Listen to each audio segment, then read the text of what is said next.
अगर आपकी पुश्तैनी ज़मीन है और आपके कई भाई हैं या बहन हैं आपस में और अक्सर बंटवारे को लेकर के कोई भी किसी भी तरह की डिस्प्यूट्स का सामना कर रहे हो तो ये वीडियो आपके लिए है। और अगर कोई भी ऐसी प्रॉपर्टी जो पेरेंटल है, जो कि 4 पीढ़ियों से चली आ रही है, और अगर उसको आप बंटवारा करना चाहते हैं थ्रू द कोर्ट, रजिस्टर्ड बंटवारा जिसको कहते हैं, तो वो एक अच्छी जानकारी, एक अच्छी सूचना आई हुई है हमारे उत्तर प्रदेश राज्य सरकार द्वारा।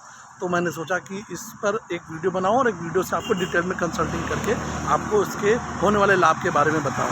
नमस्कार, मैं दीपक पाठक आंजनेय प्रॉपर्टी पर आपका फिर से स्वागत अभिनंदन करता हूँ। पिछले 10 से 15 सालों का अनुभव आपको अपने इस प्रॉपर्टी चैनल पे मिलता रहता है, और क्या होती है संपत्ति में सही तरीके से लेने की स्ट्रैटेजीज़, कैसे हम अपनी संपत्ति को बेचें जिससे कि हमें एक एक्चुअल और अधिक मूल्य मिल सके जो जेन्युइन मार्केट के हिसाब से। इन सभी का अगर आपको कंसल्टिंग कराना हो तो आप हमसे मिल सकते हैं। अब आइए बिना विलम्ब किए, देर किए हम चलते हैं टॉपिक पर।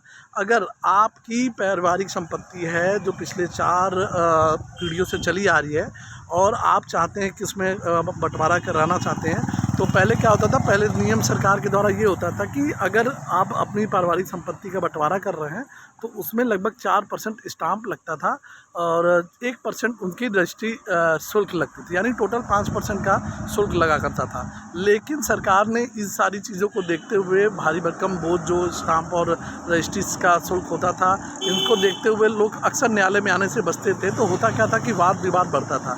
तो इस कारण से अधिकांश लोग इस संपत्ति को अपने रजिस्टर्ड बंटवारा कराने से बचते थे और उसमें विवाद बढ़ता था, जो कि वापस ही वो न्यायालय में आता था, राजस्व न्यायालय में आए या देना न्यायालय में जाता था, तो जिससे कि सरकार और न्यायालय दोनों का बोझ बढ़ता था। तो सरकार ने इस चीज़ को महसूस किया और इस चीज़ पर उन्होंने एक अच्छी पहल करते हुए ये नई नियम कर दी कि अगर आप अपना कर रहे हैं, रजिस्टर्ड बंटवारा कर रहे हैं, तो ये जो 4% का स्टाम्प ड्यूटी और 1% का जो रजिस्ट्री फीस लगती थी वो उन्होंने समाप्त कर दिया है। और अब वो इस पर समान शुल्क, यानी 5,000 रुपये का स्टाम्प शुल्क और 5,000 रुपये की रजिस्ट्री शुल्क ले करके आप अपना संपत्ति का जो 4 पीढ़ियों का हो, ये खास बात इसमें ये है कि 4 पीढ़ियों का होना चाहिए, मतलब उससे पहले के नहीं, 4 पीढ़ियों तक का तो जो जानकारी है वो मैं आपको बता रहा हूँ। 4 पीढ़ी तक का हो तो आप बिना विवाद के न्यायालय में जा करके रजिस्टर्ड संपत्ति बंटवारा कर सकते हैं। अब इससे होगा क्या कि सरकार को थोड़ी तो राजस्व की हानि होगी, लेकिन उसके कारण एक प्लस पॉइंट ये होगा कि लोग जो अभी आने से कतरा रहे थे रजिस्ट्री कराने, अपने रजिस्टर बंटवारा कराने के लिए, तो वो लोग अब पहल करेंगे,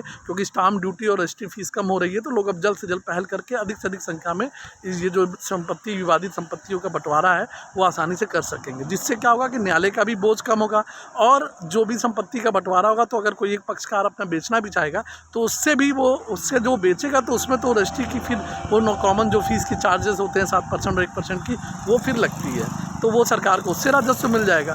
तो सरकार ने एक अच्छी सोच और अच्छी मंशा से एक अच्छी स्ट्रैटेजीज अपनाई की है। और आप इस चीज़ के बारे में अधिक डिटेल करने के लिए अपने लीगल एडवोकेट से या किसी अपने आर्किटेक्ट से, जिनसे भी आप कंसल्ट करते हैं, कर सकते हैं। या अदरवाइज़ फर्दर आपको किसी भी तरह की नॉलेज, इतनी अच्छी नॉलेज के लिए अगर किसी भी तरह की कंसल्टिंग चाहिए तो आप हमें नीचे नंबर दे रहा होगा, मेरे डिस्क्रिप्शन में मैं नंबर डाल दूँगा, आप कंसल्टिंग कर सकते हैं। वाराणसी में भी फ़िलहाल हम अभी काम कर रहे हैं पिछले 15 सालों से।